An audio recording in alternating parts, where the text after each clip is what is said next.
5 movimentos. Os 5 movimentos se espelham na natureza. Então pode-se fazer uma interação de todos os fenômenos naturais com os 5 elementos ou 5 movimentos. Isso vai valer para qualquer conceito que nós apliquemos na natureza. As estações do ano, por exemplo, o clima, e bem como a própria natureza do animal ou do ser humano para uma questão terapêutica. A observação da natureza e do universo, ela demonstra que a natureza segue ritmos. E esses ritmos são cíclicos e são cíclicos imutáveis, pelo menos no nosso conceito de realidade. Lembrando que nós criamos a nossa própria realidade. Então nós vamos falar da nossa realidade. Dentro desses ciclos de colheita, de plantio, nós podemos adaptar toda essa natureza cíclica, portanto, ao nosso conceito de saúde e de doença.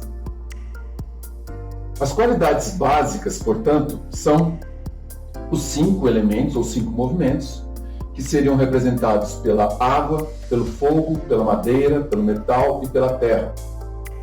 A água umedece em descida. O fogo inflama em subida. A madeira pode ser dobrada ou esticada. O metal pode ser moldado e endurecido.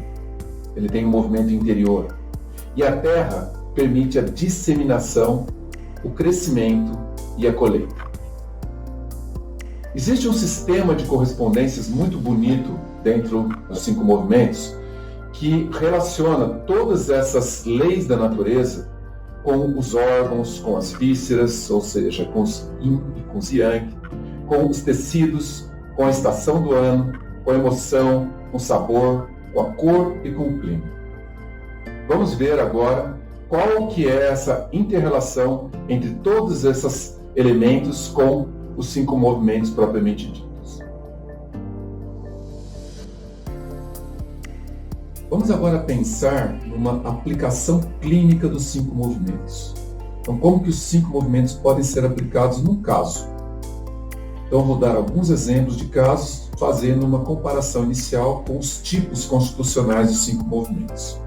Os 5 movimentos servem também para diagnóstico e, consequentemente, após o diagnóstico, para o tratamento.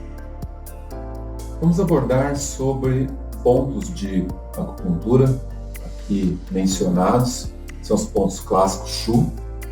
Nessa imagem já observamos em que esse é um mapa do Emil van den Bosch, grande parceiro, amigo, um profissional que trabalha na Bélgica, um belga, já veio para o Brasil, nós já trouxemos ele algumas vezes para o Brasil, e eles têm um mapa, na verdade são os únicos mapas, é o único mapa que tem na literatura, né, do Van den Bosch, bem na linha que cruza entre a porção vertical e horizontal aqui da unha, nos dois ângulos, bem no ângulo da unha. Depois, o pericárdio 9 tem dupla denominação, no ser humano é bem no meio do dedo, então bem aqui no meio do dedo, não estou fazendo nenhuma demonstração de agressividade para vocês, tá bom? É o pericárdio 9, que é este aqui. O ponto fonte é aquele que a gente chama de manancial, é como quando acumula água, é como se fosse um poço. É o segundo ponto mais distal de todos os meridianos, então pode ser ou o segundo ponto ou o penúltimo ponto, dependendo se o meridiano termina ou começa na extremidade. É onde o Qi está minando, começa a aumentar a energia daquele canal e ele é indicado justamente para situações de hipertermia, por exemplo, febre ou calor. Pontos riacho é o terceiro ponto mais distal de todos os meridianos, então vale a regra do 1, 2, 3 ou último, penúltimo e antepenúltimo. A única exceção é a vesícula biliar, que não é o terceiro ponto mais distal, e sim o quarto, né? É a única exceção, todos os outros são o terceiro ponto, ou antepenúltimo ou terceiro mesmo, né? E, coincidentemente, esses pontos também são pontos fonte, que vocês virão na aula de pontos. O que é o ponto fonte também vai ter definição. Não tem nada a ver com a fonte daqui dos 5 movimentos, né? São pontos que servem tanto para tonificar como para sedar. Então não vou entrar nessa definição agora para não confundir a cabeça de vocês. Esses pontos estão localizados sempre ou no carpo ou no tarso. Já representa um manancial, o riacho. Em chinês é shu. É onde começa a circular o qi. E as indicações já são síndromes articulares, por exemplo, que a gente quer liberar o qi. Então, quando tem estagnação, nós temos dor. Dor articular, por exemplo. Então, síndromes articulares são pontos muito úteis para serem tratados. Então, por exemplo, quem tem aquele lesão de Ler, né, lesão de esforço repetido, é interessante usar esses pontos riacho, o ponto shu para tratar. Então, esses são os pontos shu de transporte, são os pontos que nós vamos trabalhar sempre nessa lei dos 5 movimentos aplicada a nossas situações clínicas. Esse é um bubble chart. Eu sei que algumas imagens aqui não estão perfeitas, mas é a imagem melhor que eu consigo encontrar na literatura em relação a, vamos dizer, a visualização de uma forma bem didática.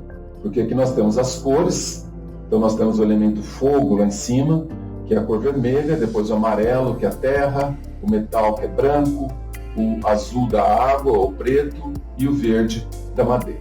E o que significam essas bolinhas aí dentro? Então nós vamos trabalhar um pouquinho, entender o que esse bubble chart, né, é o chart das bolhas, vamos dizer assim, para nós podermos se familiarizar com esse conteúdo e poder, na sequência, dar alguns exemplos dos casos clínicos.